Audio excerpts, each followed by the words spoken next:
नमो ओरियंताणं नमो सिद्धाणं नमो आयर्या नमो वज्रायणं नमो लोये सर्वसा एषु पञ्च नमोकारो सर्वपापप्रणाशनं मङ्गलानं च सर्वेसिं परमं हवैमि जय जगजीव जोनि वियाणो जगदुरो जगानंदो जगन्नाथ जगवंतो जय जगद्धामा जय सुयाण बबू तीर्थयराणम पश्चिमो जय जय दुर्लोगानम जय महत्वा महा वंदे महायसं महाभागम महावीरं महामुनि अमरराय मह्यं चरमतितयरमिमसति सर्वारिष्टघ्नशाय सर्वाभिष्टार्थदायिनि सर्वलब्धि निधान श्री गौतम स्वामिने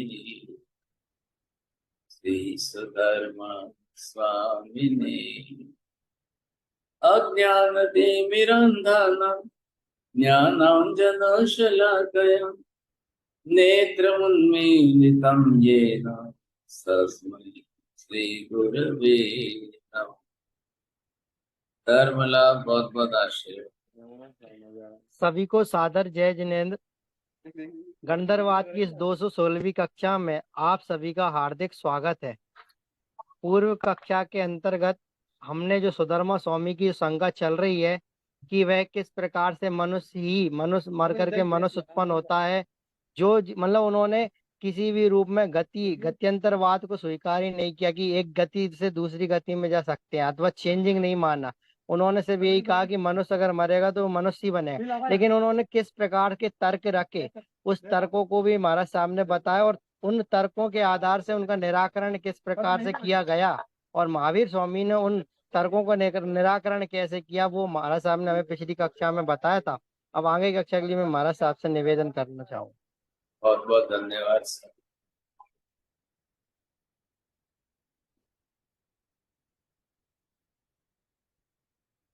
आज 31 अक्टूबर को हमारी दूसरी क्लास इस समय मंगलवार को गंधर्वाद की सुधर्मा स्वामी जी का प्रश्न चल रहा है। गंधर्वाद के अंदर सुधर्मा स्वामी अपना एक गतिवाद मान रहे हैं, लेकिन इस पूरे विषय का आधार जो है वो कार्य कारण भाव का संबंध है।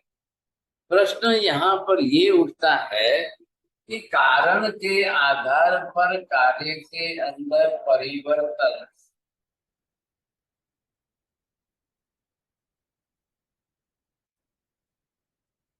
हाँ जी, बात समझना थोड़ी सी। कारण के साथ में कार्य का परिवर्तन या कारण कार्य का अपना संबंध जो है, कारण होगा तो कार्य होगा, कारण बदलेगा तो कार्य बदलेगा, कारण नहीं बदलेगा तो कार्य नहीं बदलेगा, कार्य बदलेगा तो कारण बदलेगा। कार्य के अनुरूप कारण होना ही चाहिए कि कारण के अनुरूप कार्य होना चाहिए? थोड़ा सा प्रश्न इधर उधर से समझने की कोशिश करना भाई साहब, ऐसे ही तो नहीं चलेगा। छोड़िए जी, आपने आज पूछा था उस हिसाब से देखो ख्याल आ गया। हाँ महाराज, हाँ महाराज। मैंने 5-6 वाक्य बोले हैं, देखो।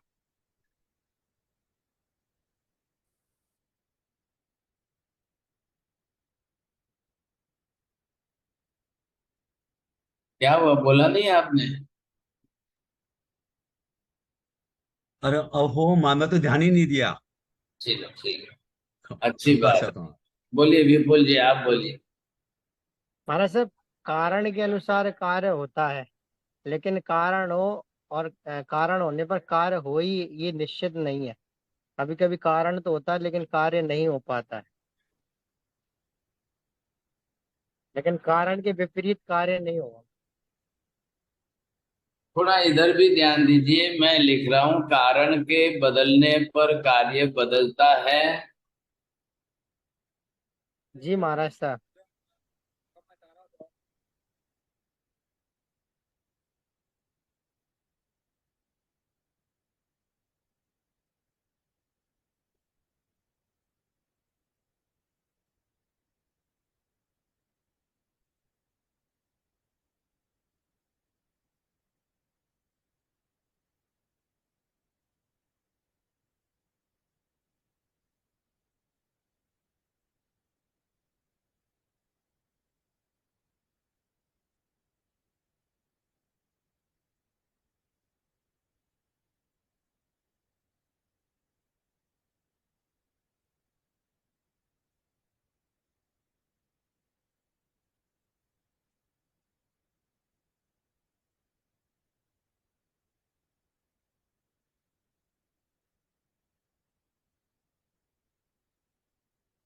बोलिए मेहता जी, क्या ख्याल आया?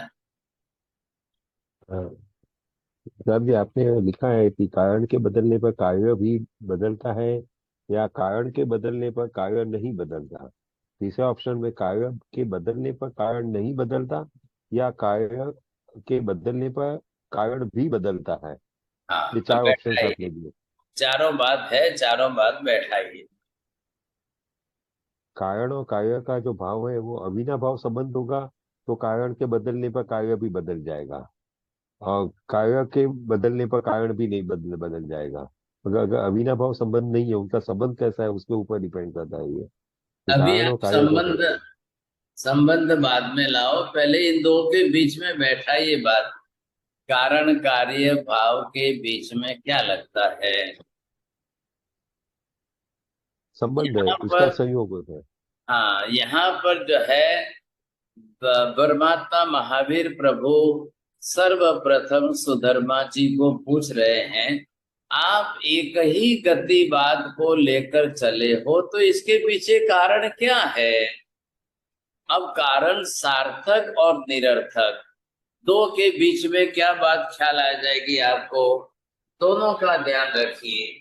ये मैं यहाँ पर कह रहा हूं कि कारण, अब ये कारण जो है, क्या आपने इसको, कारण जो है, एक कारण जो होता है सार्थक कारण है या ये निरर्थक कारण है, क्या है?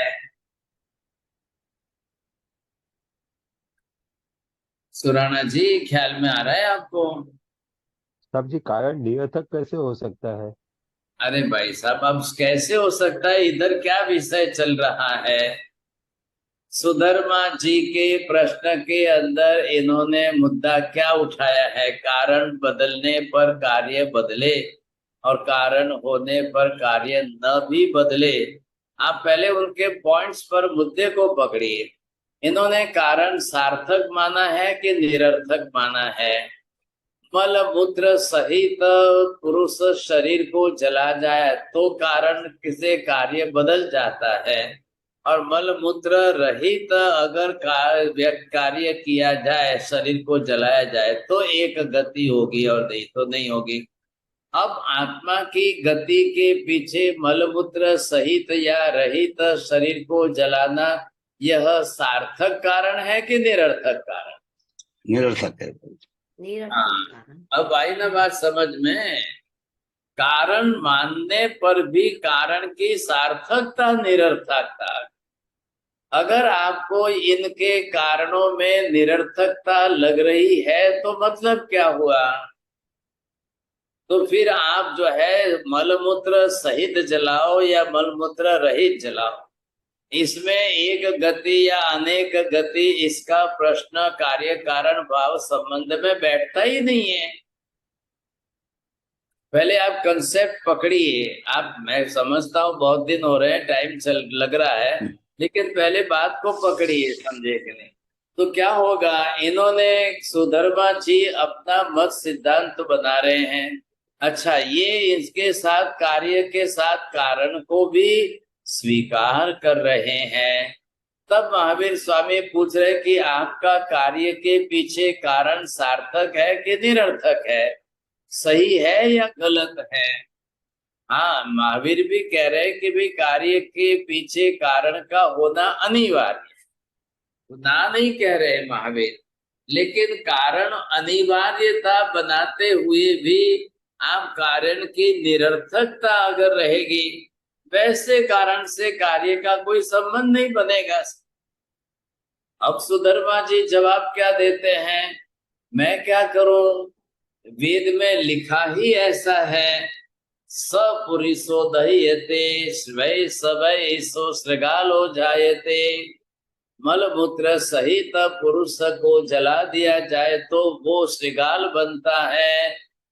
अब मल मूत्र रहित अगर जलाया जाए तो पुरुष पुरुष ही बनता है, पुरुषो वै पुरुषत्वम अश्नुते। ध्यान दीजिए, जो उनका मूल जो है ना, पहले वो पकड़िए। सुधर्मा जी अपना मत क्या रख रहे हैं और मत के पीछे ये अपने कार्य कारण भाव बता रहे हैं। देखिए, कार्य कारण भाव ये तो संसार की व्यवस्था है, इसमें तो कोई भी पक्ष वाले हो, कोई भी मत वाले हो, कोई ना नहीं कह सकते। जैसे आग लगेगी तो धुआं निकलेगा, या धुआं निकलेगा तो आग लेके देखेंगे। तो इनके पीछे कार्य कारण भाव का अविनाभाव संबंध किसका किसके साथ है, धुएं का अग्नि के साथ या अग्नि का धुएं के साथ? अविनाभाव संबंध किसका है मेहता जी, अभी आपने किसका बैठा है अविनाभाव संबंध? इसमें धुएं का अग्नि के साथ संबंध है अविनाभाव का। हाँ, वेरी गुड। धुएं का अग्नि के साथ संबंध अविनाभाव संबंध रहेगा, अग्नि का धुएं के साथ अविनाभाव संबंध नहीं रहेगा। ध्यान से समझिए, अविनाभाव मतलब क्या, जिसके बिना जिसका न रहना और जिसके साथ ही जिसका रहना। अविनाभाव मतलब ये लॉजिक के अंदर संस्कृत की लैंग्वेज का शब्द है। तो यहाँ पर क्या बात आ रही है, अविनाभाव, बिना इसके न रहना। वो कौन है, वो कौन है, वो किसको कहते हैं आप? तो इसके अंदर पहले संबंध जोड़ने की कोशिश करिए, समझे कि नहीं? तो धुआं अग्नि के बिना नहीं रहेगा, ये हो गया अविनाभाव। लेकिन अग्नि धुएं के बिना रहेगी, ये हो गया विनाभाव। मतलब क्या हुआ, दूसरी भाषा में, संसार में जीव पुद्गल के बिना नहीं रहेगा कि पुद्गल जीव के बिना नहीं रहेगा? सुराना जी बोलिए, अविनाभाव किसका किसके साथ आएगा? जीव पुद्गल के बिना नहीं रहे। Very good, very good. हाँ, लेकिन पुद्गल जीव के बिना बिना रहेगा, रह सकता है। बरोबर है ना? तो बिना और अविना किसके साथ जुड़ा? जीव के साथ, जीव और पुद्गल। अविनाभाव संबंध जीव के साथ जुड़ा, विना भाव संबंध पुद्गल के साथ जुड़ा। ख्याल आया कि नहीं? हाँ जी, हाँ। राहुल जी ध्यान देना थोड़ा, नहीं तो आप भी नहीं समझेंगे फिर। क्या बोला मैंने इसमें, आत्मा संसार में पुद्गल के बिना रहती ही नहीं है, और पुद्गल आत्मा के बिना रह सकता है। तो क्या कार्य कारण भाव किसका किसके साथ जुड़ रहा है, ये कार्य कारण भाव देखना है हमें। तो इससे आपको ये ख्याल आ जाएगा। बस बात इतनी सी है। तो यहाँ पर आपको ये समझना है कि कौन किसके साथ और कौन किसके बिना रहना न रहना, ये संबंध है। बस इतनी सी बात को लेकर के समझ लो आप। ऐसे सैकड़ों दृष्टांत मिल जाएंगे यहाँ पर। लेकिन जब आप कार्य कारण भाव बैठा रहे हो, तो ये क्या है, कारण के बदलने पर भी कार्य बदलता है कि नहीं? बोलिए। अब पुरुष को जलाया जा रहा है, वो मलमूत्र सहित की रहित, तो मलमूत्र आदि है, वो कारणभूत है। अब कारणभूत निमित्त बदल गया, कारणभूत निमित्त क्या बदल गया साहब? नहीं नहीं नहीं, हमको हमारे पिताजी का शरीर अग्नि संस्कार करने के पहले शुद्धिकरण कर लेना है। अब किसी प्रकार की अशुद्धि नहीं रखनी है। क्यों नहीं रखनी है?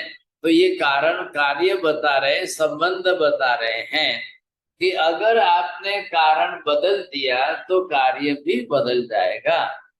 आपने मलमूत्र हटा दिया तो पिता की गति जो है बदल जाएगी, और आपने कारण नहीं बदला तो फिर कार्य भी नहीं बदलेगा। मलमूत्र कारणीभूत निमित्त है, वो अगर नहीं हटाया, आपने शुद्धि स्वच्छता नहीं की, तो पिताजी का मरने के बाद श्रृगाल का, शियाल का जन्म हो जाएगा। दैट इज कॉल्ड श्रृगाल, मतलब FOX, फॉक्स जो होता है वो जन्म। तो ये कार्य कारण भाव का ऐसा संबंध बैठता है क्या? हाँ जी, बारिश के अंदर बारिश होना कार्य है, बादल आना कारण है, ठीक है ना। अब कारण बदलने पर कार्य बदलेगा। घनघोर काले बादल आएंगे तो बारिश होगी, और सफेद बादल आएंगे तो बारिश नहीं होगी। अब कल तो घनघोर काले बादल आए थे, बारिश अच्छी हुई थी। आज भी बादल तो आए हैं, बादल आए जरूर है, लेकिन बादल बदल गए, कारण बदल गया है, तो कार्य भी बदलेगा। आज जो बादल सफेद आए हैं उससे बारिश नहीं होगी। कल काले घनघोर बादल आए थे, उससे बारिश अच्छी हुई थी। आज वही बादल जो है, बादल द्रव्य वही है, कारण बदल गया। कारण बदलने पर अब कार्य बदलता है। एक दृष्टांत बैठ गया। अब बताइए, कारण के बदलने पर कार्य न भी बदले सब,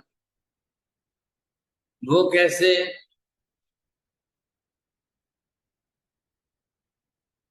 बोलिए चौड़िया जी, बोलिए वो दृष्टांत कौन सा? कारण हाँ सब बदलता है फिर सोच रहा हूँ, मैं भी सोच रहा हूँ। अच्छा अच्छा, ठीक है। सोचना शुरू तो अरे किया, इतना तो फायदा है। घनघोर बादल आए फिर भी बारिश न भी हो तो वो बदल गया ना। हाँ, अब कारण बदल गया है ना, बादल बदल गए तो कार्य भी बदल गया। बारिश नहीं होना, कल बारिश हुई थी, आज नहीं होगी, क्योंकि कारण बदल गया है। ऐसी परिस्थितियां जब सामने आती है तो ये सब कुछ परिवर्तन तो होता है, ख्याल है। लेकिन अब आगे दूसरे दो में चलिए साहब, इसमें क्या है? अब कार्य बदलने पर कारण बदलेगा क्या? कार्य बदलने पर कारण का बदलना कोई अनिवार्य है या नहीं है?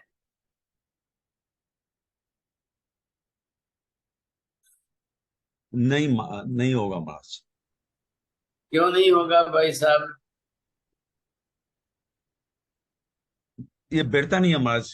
कारण कार्य बदलने पर कारण कैसे बदलेगा? कारण तो है जो। अब जो है, अब धुआं नहीं निकलता है, इसका मतलब अग्नि नहीं है। अग्नि है अग्नि है, फिर भी वो चूल्हे में है, गैस में है। अरे वाह, हो सक हो धुआं सकती है। निकलता, धुआं निकलता था तब अग्नि, और धुआं नहीं निकलता है तब अग्नि। अग्नि कारणभूत है, धुआं निकलना कार्यभूत है। तो धुआं निकलता है, ये कार्य है। तो अब कार्य बदलने पर कारण बदला कि नहीं बदला? नहीं बदला।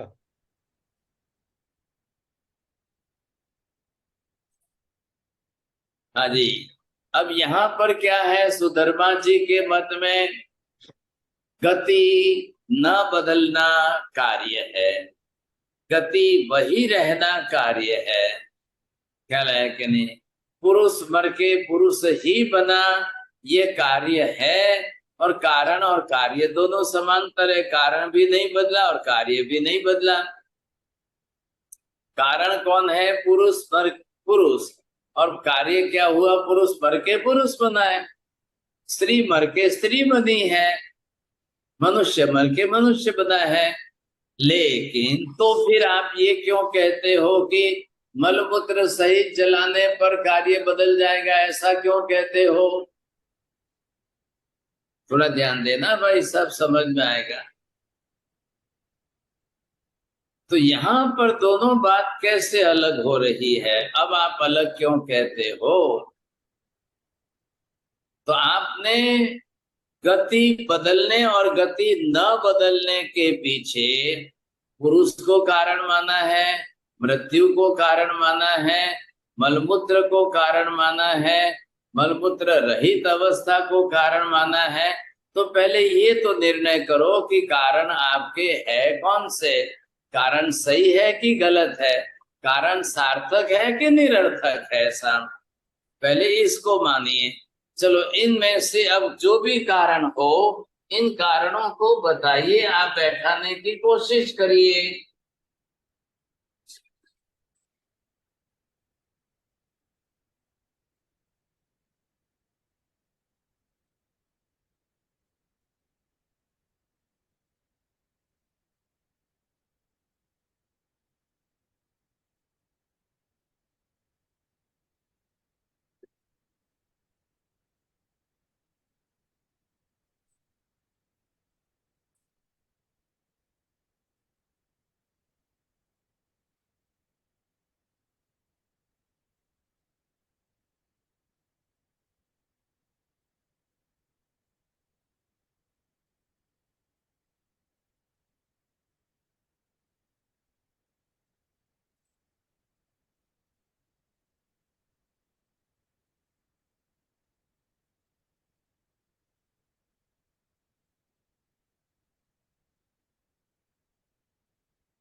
हाँ जी, पढ़िए, बोलिए विपुल जी। आज ध्यान दे रहे हैं आप? जी महाराज साहब, कारण और कार्य लिखा है। पुरुष से पुरुष ही बनेगा। फिर लिखा है मृत्यु से मृत्यु, मृत्यु पर मृत्यु ही होगी, मृत्यु से मृत्यु ही होगी। अच्छा अच्छा, पुरुष के मरने पर चलेगा महाराज साहब, देखिए पुरुष ही अब बनेगा। चलिए, ये यहाँ पर हम जो है चार कारण गिन रहे हैं। इन चार कारणों के अंदर पुरुष का होना कारणीभूत है, या मृत्यु का होना कारणीभूत है, या मलमूत्र रहित जलाया ये कारणभूत है, या मलमूत्र सहित जलाया ये कारणीभूत है।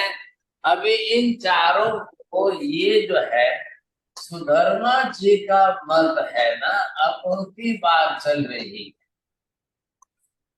तो सुधर्मा जी जो ये चारों कारण दे रहे हैं, अब इसमें से कौन सा कारण सही है, कौन सा कारण गलत है, कौन सा कारण सार्थक है, कौन सा कारण निरर्थक है? महाराज साहब सारे कारण निरर्थक लग रहा है। अरे वाह, चलो चारों ही सभी निरर्थक लगते हैं। ये ना कह रहे, विभा बहन जी बोलिए। साहेब जी, मृत्यु का कारण वो सार्थक है, बाकी सारे निरर्थक है। चलो इन्होंने एक कारण बताया। हाँ बोलिए राकेश जी, आपका क्या कहना है? गुरुजी, मृत्यु के होने से कारण मृत्यु है तो कार्य हुआ है, एक सार्थक लग रहा है, बाकी निरर्थक लग रहा है। अभी ये बोल रहे हैं कि मृत्यु का कारण सही है, तो मृत्यु क्या पुरुष की ही होती है? घोड़े गधे की मृत्यु नहीं होती है, पशु पक्षी की मृत्यु नहीं होती है। अगर मृत्यु को कारण मान लिया जाए तो जिसकी जिसकी मृत्यु होती है सब पुरुष बन जाएंगे। हाँ, यहाँ क्या चल रहा है, विषय पर थोड़ा सा ध्यान देना पड़ेगा। किसका विषय है? ये कार्य एक ही मान रहे हैं, इसके कार्य के आधार पर इन्होंने सिद्धांत बनाया है कि कारण के आधार पर सिद्धांत बनाया है? सुराना जी ख्याल में आ रहा है?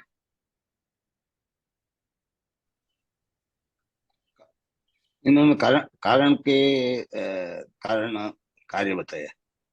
देखिए, ये कार्यवादी है या कारणवादी है? सिद्धांत किसके आधार पर बनाया मेहता जी, बोलिए। सिद्धांत उन्होंने कार्य के आधार पर बनाया हुआ है। हाँ, बहुत अच्छा है। कार्य के आधार पर गति हो गई। अब गति हुई तो गति बदली नहीं और गति हुई, ये ना नहीं कह रहे गति नहीं होती है, ऐसा नहीं कह रहे। ये कह रहे हैं गति बदलती नहीं है, वही रहती है। इनका कहना ये है, बात यहाँ आ रही। तो ये कह रहे हैं चलो भाई, गति तो हो रही है ना, बदलती नहीं है आपके सिद्धांत के हिसाब से, तो उसके पीछे न बदलने में कारण क्या है? पुरुष का होना कारणीभूत है, या मृत्यु कारणीभूत है, या मलमूत्र रहित जलाया वो कारणीभूत है, या मलमूत्र सहित जलाया ये कारणीभूत? अब इसका कोई उत्तर नहीं बैठ रहा है। मलमूत्र सहित जलाओ तो गति बदल जाए, और मलमूत्र रहित जलाओ तो गति वही रहे। तो आपका पुरुष पने का कारण महत्व का है, या मृत्यु पने का कारण महत्व का है, कि मलमूत्र का कारण महत्व का है? आ रही है बात, समझ में आ रही है? बोलिए सुराना जी।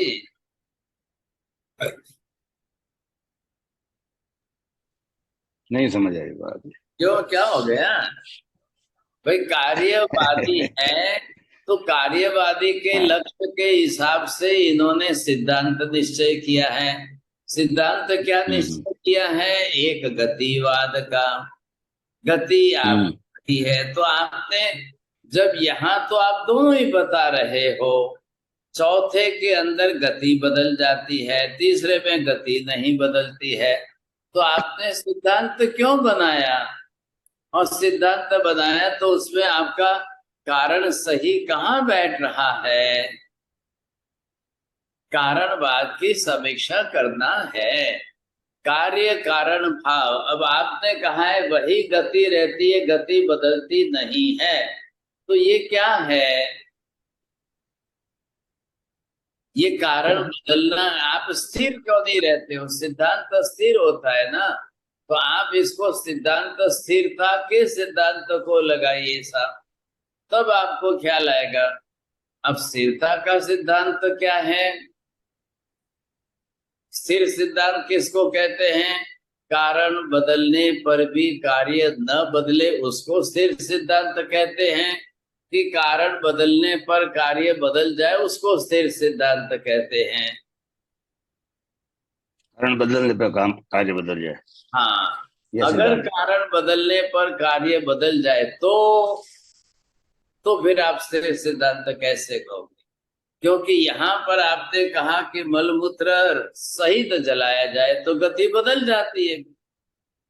तो सुधर्मा जी कहते हैं हाँ जी, मेरा यही तो विषय है, मेरी शंका का मुख्य आधार इसी पर है। बस बात इतनी सी आ रही है, शंका। तो इनकी शंका का आधार जो है भाई कारण पर है, तो इसलिए इन्होंने कहा मैंने सिद्धांत तो बनाया लेकिन शंका उसमें रह गई। भाई तो ऐसा तो नहीं चलता है। सिद्धांत किसको कहते हैं? सर्वथा दोष रहित हो वही सिद्धांत होता है। मतलब जिस सिद्धांत के अंदर किसी प्रकार का दोष न आए, एक भी प्रकार का दोष बीच में नहीं आना चाहिए, तो सिद्धांत कहलाएगा। ऐसे कैसे कहलाएगा? ये बात बन रही है यहाँ पर। तो इसलिए ऐसी बातें जब सामने आती है तब क्या करना? आगे बात समझ में। तो अब इनको ये कहा कि भी कारण की निरर्थकता है। आप जिस सिद्धांत को जिन कारणों से बना रहे हो, पुरुषो वही पुरुषत्व वस्तुते, आपने तो कहा है पुरुष ही पुरुष बनता है, तो मृत्यु भी कारणीभूत नहीं आ रही है, मलमूत्र कारणीभूत नहीं आ रहा है, मलमूत्र का न होना भी कारणीभूत नहीं होना चाहिए। तो जैन धर्म के सिद्धांत के अनुसार अगर हम यहाँ विचारणा करते हैं तो इन चारों कारणों के अंदर आपके पुरुष बनने के कारण की बात नहीं बैठती है। आपकी बात क्या है, पुरुष मर के पुरुष ही बने या पुरुष मर के पुरुष भी बने, इन दोनों बात में से कैसे बैठाएंगे? तो इस बात को लेकर कह रहे हैं जैन सिद्धांत के हिसाब से देखा जाए तो ये पहले ध्यान में रखना चारों बात को। अब क्या कह रहे हैं यहाँ पर,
हाँ जी, मैंने खाली अक्षर बदल करके दो दो स्टेटमेंट लिखे। बोलिए साहब। नितिन जी वोरा, आप भी बोल सकते हैं, चाहें तो, आपकी इच्छा हो तो आप बोल सकते हैं, और धीरे धीरे कोशिश करेंगे तो आप आगे बोल ही पाए। बोलिए आशा बेन जी, क्या लग रहा है? लगता है कि पुरुष मरकर पुरुष भी बन सकता है, लेकिन पुरुष मरकर पुरुष ही बनता है, ये गलत लगता है। हाँ जी, चलो इन्होंने अपना एक शब्द और जोड़ा है। बोलिए जैन साहब, इधर देखिए।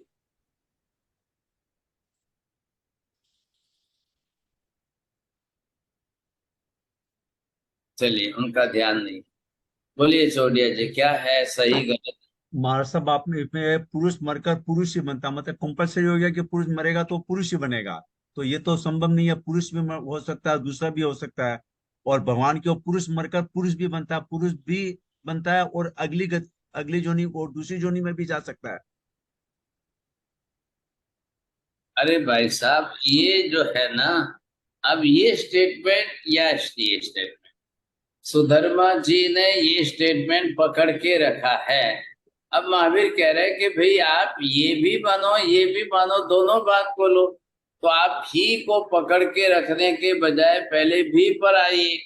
महावीर भी कह रहे मैं ना नहीं कह रहा हूं, पुरुष मर के पुरुष नहीं बनता है, ऐसा भी नहीं कह रहा हूं, लेकिन कभी कभी पुरुष मर के पुरुष ही बनेगा और कई बार पुरुष मर के पुरुष नहीं बनेगा, तब क्या होगा?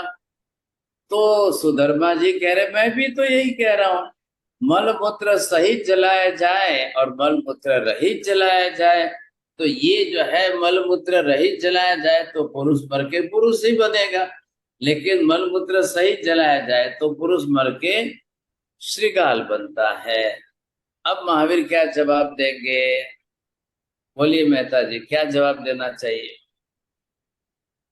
महावीर भगवान जी जवाब ये देंगे कि आपने कारण किसको माना है, मरकर मृत्यु को कारण माना है कि मल मूत्र को कारण माना है? हाँ, यहाँ पर जो है पहले कारण के बिना भी कार्य की समीक्षा करते हुए अब महावीर ये स्पष्टीकरण कर रहे हैं। क्या स्पष्टीकरण कर रहे हैं? पहले सिद्धांत पर आइए। सिद्धांत कार्य पक्ष से सिद्धांत धारण किया है, कार्यवाद के पक्ष के आधार पर सिद्धांत स्थापना की।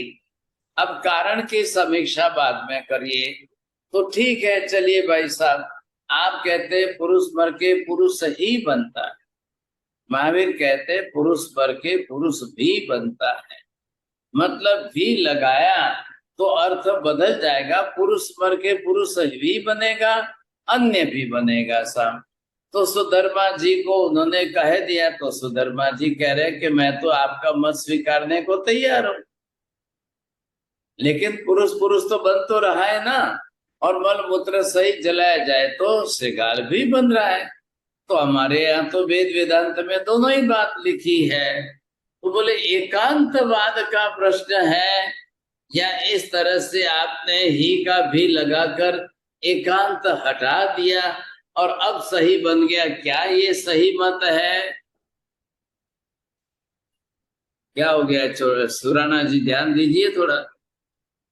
हाँ बाप जी, हाँ, पुरुष बनकर पुरुष भी बनता है, यही सही है। ही बनता है, हाँ। ऐसा तो हो ही नहीं सकता। लेकिन अब महावीर और सुधर्मा दोनों समान एक बात पर आ गए हैं, ध्यान दीजिए थोड़ा। सुधर्मा जी भी इस बात पर आ गए, तो उन्होंने क्या कहा है कि मैं जो ये पक्ष कह रहा हूं, अगर आप इसको गलत करते हो तो मैं तो ये मानने को तैयार हूं। अगर ये मानने को तैयार है तो क्या हो गया, कैसे बात बैठेगी? फिर भी महावीर के सिद्धांत में और सुधर्मा के सिद्धांत में आसमान जमीन का अंतर है। ये बात स्वीकारने पर भी अब क्या अंतर है, कैसे अंतर है? आशा बहन कुछ आ रहा है समझ में? का कारण कहना का है अंतर कि है अगर बाबू। मल मूत्र का से साथ चलाने से गति बदल जाती है और मल मूत्र के रहित चलाने से पुरुष ही बनेगा, वो बात है। कार्यवाद मानने में समानता आ गई, लेकिन कारणवाद मानने में समानता नहीं आ रही है। कार्यवाद के हिसाब से जो सिद्धांत बनाया है वो तो आप बोल रहे हो ठीक लग रहा है, लेकिन आप उसके कार्य के पीछे कारण जो है वो मलमूत्र सहित और मलमूत्र रहित के जो पकड़ रहे हैं वो सर्वथा भी। तो महावीर ने कहा देखो, 4 कारण अभी मैंने बताए थे ना, पिछले 4 कारण क्या है विभा बहन जी बोलिए। पिछले 4 कारण, एक तो पुरुष है, दूसरा मृत्यु है, तीसरा मल मूत्र सहित और मल मूत्र रहित। ये 4 कारण है। बहुत अच्छी बात है साहब। आरना बहन जी आपको बोलना है? अरविंद भाई आपको बोलना है कुछ? आप जुड़े हैं, धन्यवाद आपको। इच्छा हो तो बोल सकते हो, समझ में आएगा, समझे? हाँ जी, तो बात यहाँ पर क्या बैठ रही है, कार्यवाद के हिसाब से आपने जो सिद्धांत बनाया है, लेकिन कारणवाद के हिसाब से समीक्षा की जाए तो कारण गलत। तो आपने जो कार्य मानकर भी कारण जो बैठा रहे हो, पहले उसकी बात करो। तब जब सुधर्मा जी ने कहा कि हाँ जी आप हमारे कार्य, मैं आपके कार्य पक्ष को स्वीकार करता हूं, आप हमारे कारण पक्ष को स्वीकार करिए। क्यों भाई साहब, कॉम्प्रोमाइज तो ऐसे ही की जाती है ना, थोड़ा ये लेट गो करे, थोड़ा आप लेट गो करिए, दोनों जने थोड़ा थोड़ा लेट गो करे तो बात बैठ जाती है। ऐसा करना, लेकिन सिद्धांत नहीं बन सकता ने तो। हाँ, ऐसे तरीके अपनाने से कोई ये सिद्धांत, ये लेट गो करने की बात कहाँ आती है? जहां घर संसार के अंदर लेन देन की बात हो वहां बैठ जाएगी, जहां व्यापार की, पैसे की, वस्तु की, ठीक है आप लेन देन की बात करिए, वहां कोई ना नहीं है। लेकिन यहाँ आकर के आप नहीं कर सकते हो। यहाँ सिद्धांत के अंदर कार्य पक्ष के हिसाब से आप कह रहे हो पुरुष ही बनना। अब बनने की बात आई, वहां तक आपकी बात हमने स्वीकार ली, बैठ गई बात। लेकिन जिस कारण को स्वीकार करके आप पुरुष कह रहे हो, तो महावीर कह रहे हैं कारण तो सभी गलत है, एक भी कारण आपका सही नहीं है, सब निरर्थक कारण। नंबर 1 पुरुष का कारण पना निरर्थक। नंबर 2 मृत्यु का कारण पना कि बोले वो तो प्रक्रिया है, कारण के रूप में नहीं है। अब सपुरुषो और अपुरुषो, मलमूत्र सहित और मलमूत्र रहित, इन दोनों बात को बैठाने जाओ तो क्या होगा? तो बोले वो भी गलत है। ये कोई कारण नहीं है। आप मल मूत्र सही चलाओ तो भी गति में क्या फर्क पड़ेगा, और मल मूत्र रहित भी चलाओ तो भी कोई गति में फर्क पड़ने वाला नहीं है। ये बात पहले आप ध्यान से समझ करके बैठा लें। अब दूसरी बात को ध्यान में मत लेना, समझे कि नहीं। तो जब आप कार्य को बैठाते हो कारण के साथ में बैठ, भाई कारण आप क्या बैठा रहे हो, तो ये कारण सही है कि नहीं है, ये कारण आपका जो है वो सही है कि गलत है, ये बैठाना। तो यहाँ पर जो है, अब कारण, सही कारण कौन सा लाए, बोलिए छोड़िए जी, सही कारण कौन सा लाए, सार्थक कारण और निरर्थक कारण। तो व्यर्थ से निरर्थक कारण है, उसको कौन से कारण निरर्थक व्यर्थ है कि निकाल दें। सही कारण महाराज, सही कारण कर्म बात का है, कर्म का है। अब क्या करना, जब सार्थक और सही कारण की बात आई तो ये तो कार्यवाद हो गया। अब रहा किस बात पर आधार रहा है कि इस कार्य को, अब ये ध्यान में रखना, कार्य पक्ष है। अब इधर महावीर कह रहे हैं कारण के रूप में क्या होना चाहिए।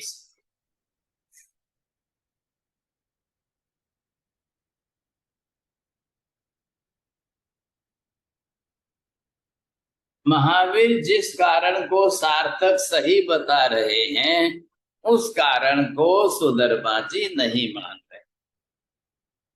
तो यहाँ पर कारण के रूप में ईश्वर को कारण मानना है क्या, वो सही है या गलत है, ये बात देखिए। मल मूत्र सहित और रहित दोनों कारण को महावीर हटा रहे हैं, वो निकल गए साहब। अब क्या बचा है, कर्म को कारण मानना कि नहीं मानना, शरीर को कारण मानना क्या, गति को कारण मानना क्या, इंद्रिय को कारण मानना क्या। अब इन सब में से आप किस कारण की बात कर रहे हो, कौन से कारण को आप कर रहे हो। तब यहाँ पर बात आ रही है, अब सुधर्मा जी ईश्वर को इसमें कारण नहीं ला रहे बीच में। हालांकि सुधर्मा जी है ईश्वरवादी मत के, लेकिन अब उन्होंने मल मूत्र सहित और मल मूत्र रहित की व्यवस्था बीच में लाई कारण को, तो ईश्वर को बीच में से निकाल दिया। बोलिए अब ये सही बैठता है कि गलत बैठता है। तो क्या करना चाहिए, मल मूत्र के कारण को निकाल कर ईश्वर के कारण को स्वीकार लेने से सिद्धांत व्यवस्था बैठ जाएगी। बोलिए सुराणा जी, बोलते जाओ। नहीं बैठेगे बाप जी। अरे ईश्वर भाई, को मानने से तो ईश्वर को मान लेने पर भी व्यवस्था नहीं बैठेगी। नहीं बैठेगी, क्यों। क्योंकि ईश्वर तो वो व्यवस्था पूरी सब जीवों पे बैठती नहीं है। खाली ईश्वर को माने हैं तो सारे जीवों की व्यवस्था जो लोक के हैं उसमें ये चीजें नहीं बैठेगी, वो कर्म के मानने से बैठेगी। महाराज साहब, ईश्वर को मान लेंगे तो फिर मल मूत्र सहित करो या मल मूत्र रहित करो, बात तो एक ही है। वो तो हट जाएगी भी। फिर तो हट जाएगी। पहली बात ये है, कार्य के लिए एक ही कारण होना चाहिए या अनेक कारण भी हो सकते हैं। अनेक कारण भी हो सकते हैं सर। हो सकते हैं। कोई ऐसा नियम है कि किसी कारण से कार्य को होने के लिए एक ही कारण की आवश्यकता रहती है तब कार्य बनता है, या किसी के लिए अनेक कारण भी साथ में मिलकर के एक कारण को सिद्ध करते हैं। पहले दोनों बात बैठाइए।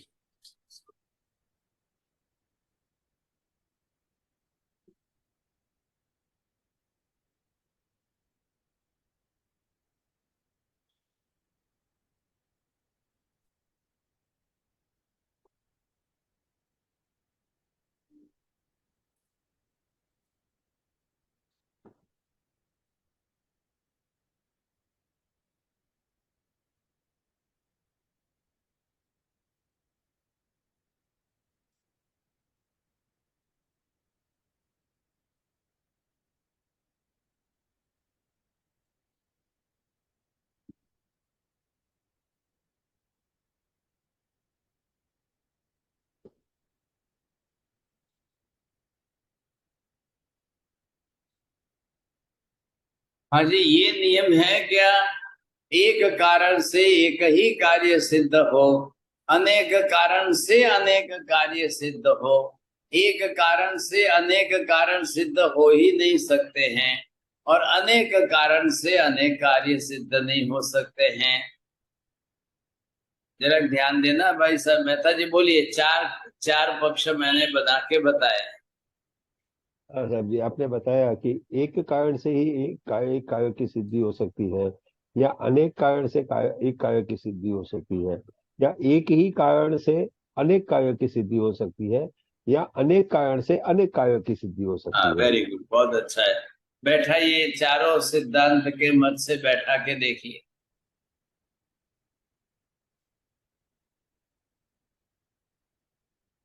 एक और अनेक कारण का कोई मतलब ही नहीं है, क्योंकि अनेक कारण से भी एक कारण सिद्ध होते हैं, और एक कारण से भी एक कार्य सिद्ध होता है। ये तो क्लियर है मुझे, मेरे दिमाग में कि एक रोटी बनने के लिए एक कैंडल, एक मोमबत्ती से सिद्ध हो जाएगा?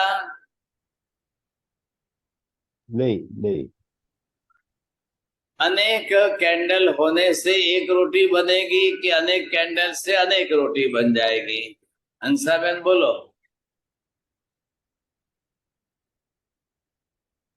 हाँ साहेब जी, अनेक कैंडल से अनेक रोटी बन सकती है, लेकिन एक कैंडल से एक रोटी नहीं बन सकती। सही है अनेक कि गलत? ये कह रहे हैं सही अनेक है कि गलत है? बोलिए। नहीं, अनेक कारण से अनेक रोटी भी बन सकती है, अनेक अनेक कैंडल से एक रोटी भी बन सकती है। अरे भाई, कैंडल दोनों। से रोटी बनानी है। कैंडल से हाँ। पहले तो कैंडल की संख्या के बारे में सोचना है कि कैंडल के बारे में सोचना है?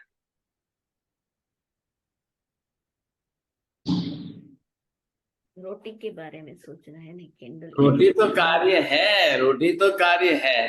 कैंडल का कारण क्या है?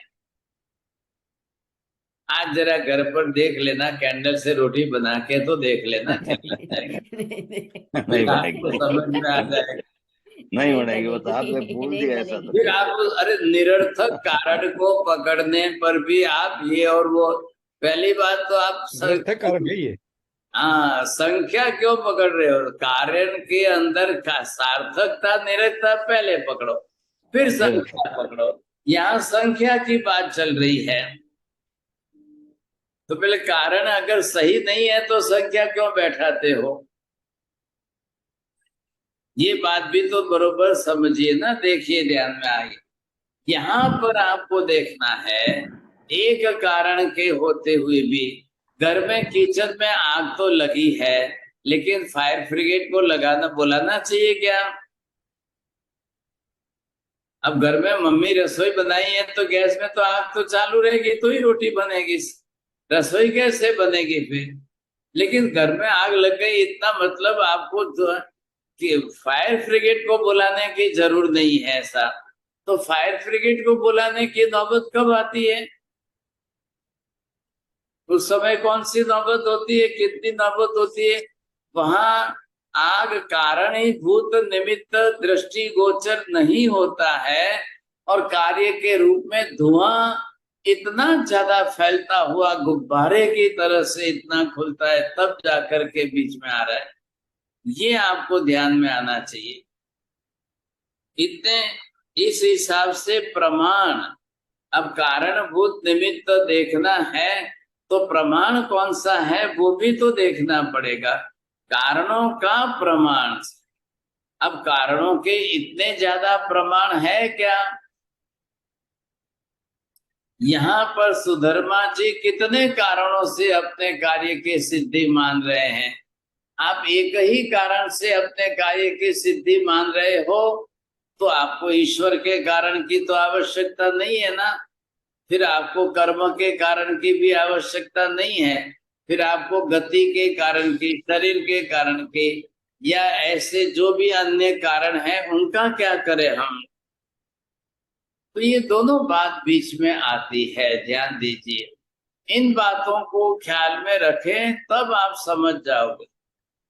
तो ये वस्तु स्थिति क्या है? अब इस वस्तु स्थिति को लेकर के चलना है हमें।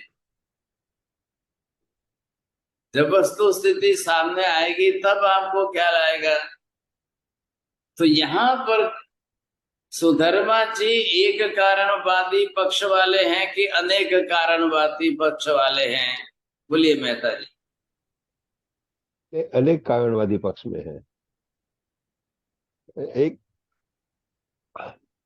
पुरुष मन के पुरुष ही बनता है, वो एक ही कारण हो गया है, मगर वो मृत्यु और उसका मलमूत्र का भी कारण देते हैं। हाँ, तो आपको पुरुष का एक ही कारण, ले रहे हैं।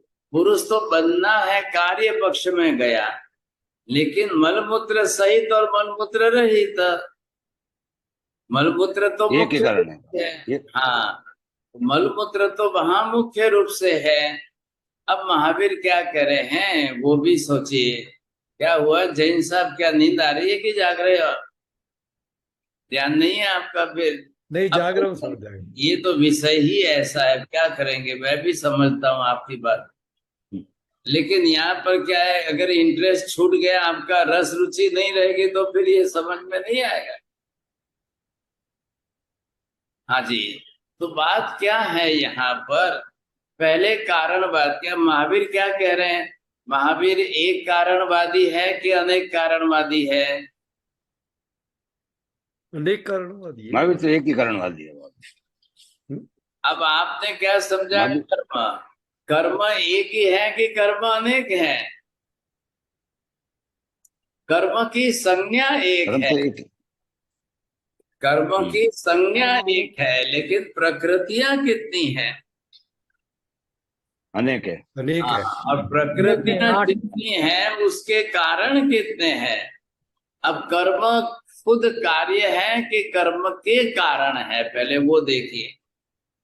अरे ध्यान में थोड़ा समझना कोशिश करना। मेहता जी बोलिए, कर्म खुद कारण है कि कार्य है?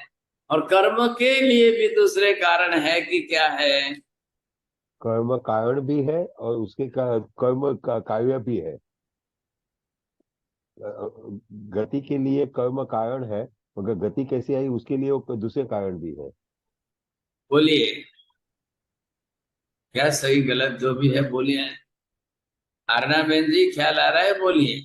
नाटा जी बोलिए। महेंद्र भाई कारण बोलिए। हाँ जी, धर्म कारण है। कारण, एक कारण और अनेक कारण, ये बात चल रही है। तो यहाँ पर क्या विषय आया?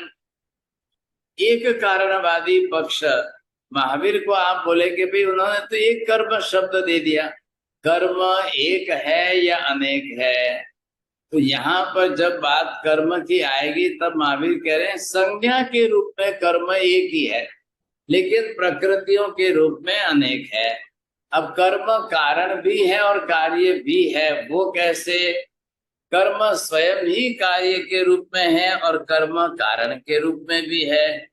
तो कर्म की प्रकृतियों के लिए और कौन कारणभूत बन रहा है? कौन कौन कारणभूत बन? अनेक कारण बन रहे। हाँ, तो वो हमें और ज्यादा समीक्षा करनी पड़ेगी, विचार विमर्श करना पड़ेगा। ऐसे ही बात नहीं बैठेगी, यहाँ पर रुकना है और इसी बात को लेकर कल हम आगे बढ़ेंगे थोड़ा सा। हाँ जी बोलिए साहब, किसको प्रश्न पूछना है? क्या हो गया है साहब? जैन साहब, प्रश्न क्या पूछना है? ये चोरडिया जी, आप थक गए तो वो भी आपके मित्र, वो भी थक गए साहब।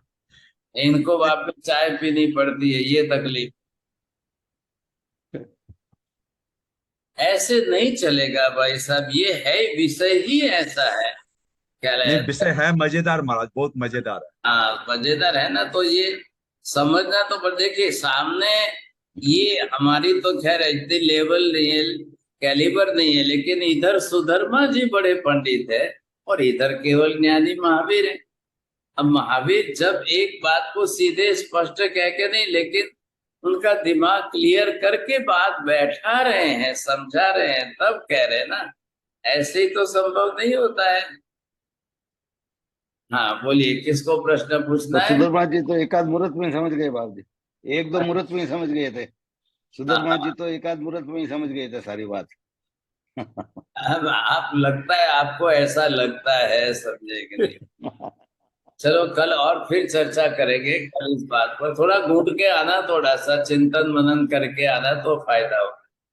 नमो हरिहंताणं नमो सिद्धाणं नमो आयर्यं नमो वज्रायाणं नमो योनि सव्वसाम् एषु पंच नमोकारो सर्वपापप्रणाशम् मंगलानं च सर्वेसिं परमं हवै मंगलम्।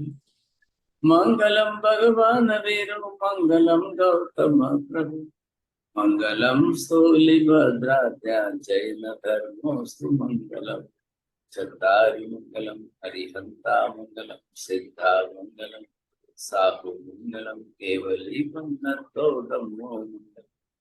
चत्तारि लोकोत्तमा हरिहंता लोकोत्तमा सिद्धा लोकोत्तमा साहु लोकोत्तमा केवली पंडितो धम्मो लोकोत्तमा। चत्तारि शरणं प्रपद्यामि हरिहन्ते शरणं प्रपद्यामि सिद्धे शरणं प्रपद्यामि साहु शरणं प्रपद्यामि केवली पंडितं धम्मं शरणं प्रपद्यामि।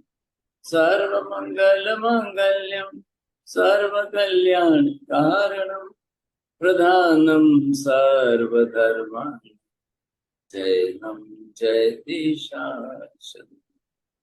धर्म लाभ बहुत आशा मथेन मंदामि